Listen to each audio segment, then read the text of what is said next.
My, Hey, Hey by Neil Young. Very, very famous song. Great song to play on acoustic guitar.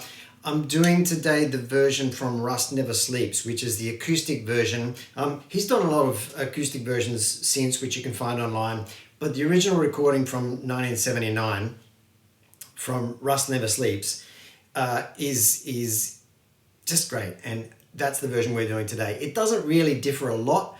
Neil Young tunes his guitar down a whole step to play this basically in the key of G minor instead, but problematic when you're doing that on a standard tuned guitar. If you don't want to change your tuning, play it in A minor. That's the original key that Crazy Horse does.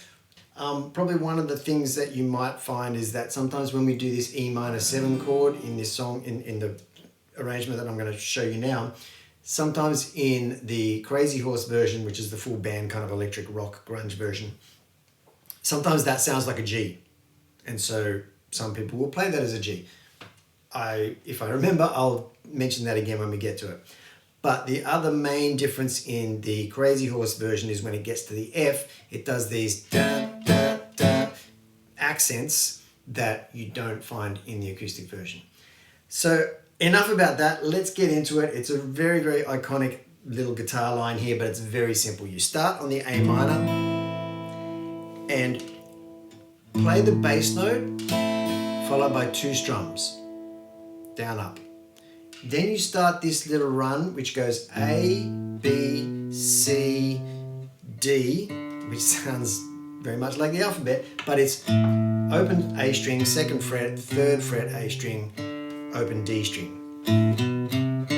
That carries over into the 2nd bar and you begin the G with an up strum. Now on your tab, I've done the up strums with less bass strings in them. So when you see that on the tab, it means the up strums have like maybe 3 or 4 of the strings going from the high string like that.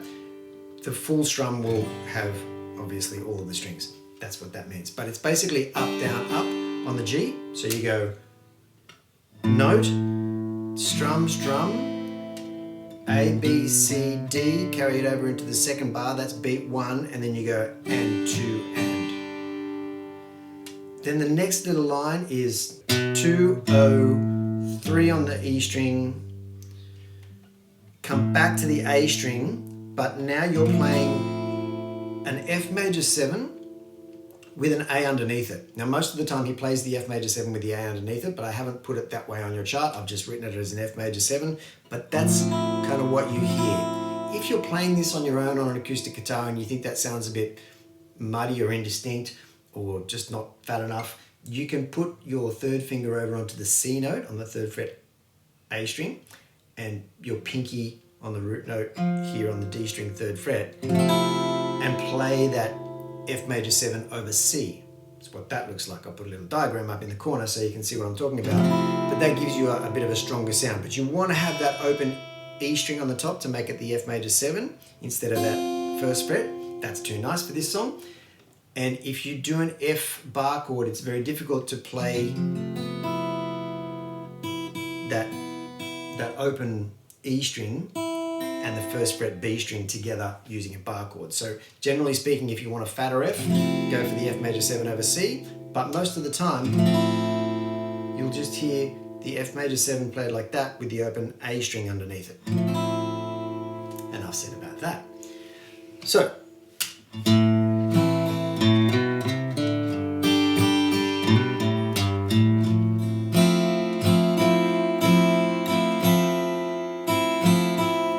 that's the rhythm I've mapped out on your tab. That's what he plays in the Rust Never Sleeps version. Doesn't really matter what kind of rhythm you play there as long as you get the timing right. Go back and do it again.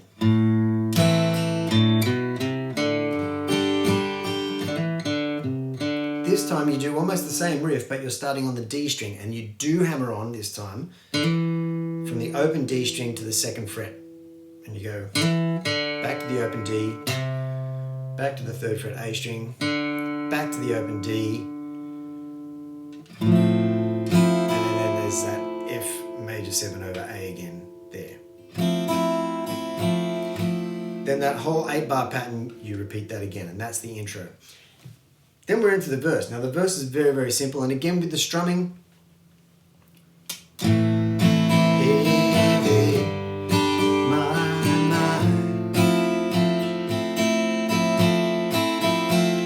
Bar of A minor, bar of G, 2 bars of F major 7.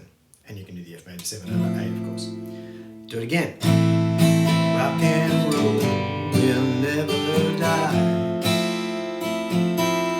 Then we come to what I've called on the chart the chorus, where we go C, more to the picture. Now an E minor 7, you can play a number of ways. You can play a full E minor with those 2 fingers there. You can play just the 1 added finger there. You can play the 1 finger E minor 7. You can play that there like that or there like that. Any of those combinations work.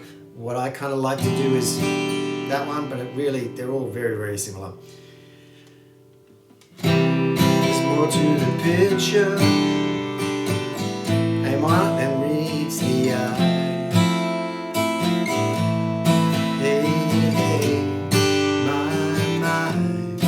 There's that F major 7 over C, if you like.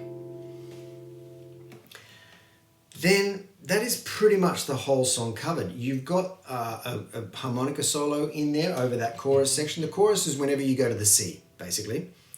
And then it finishes off with the same A minor G, F major 7 for 2 bars. And that's the whole song. It's such a great song to play. It's one of his most famous songs for good reason, but he's got quite a lot, like Neil Young a lot. If you have any questions about this and the way it cascades through the different sections of the song, your chart is the Rust Never Sleeps version. The only difference is maybe sometimes there's twice through the intro instead of a half intro, little things like that.